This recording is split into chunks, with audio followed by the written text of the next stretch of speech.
Ni naiz Junkalo Gamezuranga, 28 urte dauzkat, eta egin dituen goi mailako ikasketak transporten, Playa Handiko ikastetxean Irunen. Nik hartu nuen berez transporteko programa gustukoa izan nuelako, eta betidanik txikitandik kamioiak asko gustatu zaizkidalako, nire familian transportean lan egiten duelako. Oso lanpostu ona iruditzen zitzaidanako eta lan egiteko moduan agian errazago, ze Irunen transportea asko egiten da. Bai, nire ikaskideak ere berez gehiengoak transportean lanean gaude.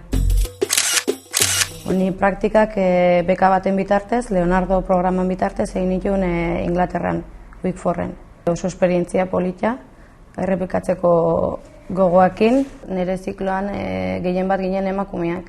Eta gaur egun naiz eta transportea maskulinoa izan, emakumeak gerozta gehiago integratzen dijoa. Eta nik ustez hori oso ona da.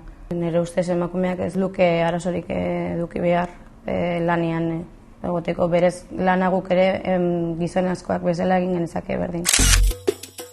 Lanbide heziketari buruzko irudimena oso ona daukat, oso heziketa praktikoa iruditzen zait. Ze gehien bat sartzen zea zure lanpostuaren egoera ikustera eta zure lanpostuan zein lan egin behar duzun egitera, eta hori ikasten duzu. Lanbide heziketan niretzako oso ona eta praktikoa da lanbide munduan sartzeko.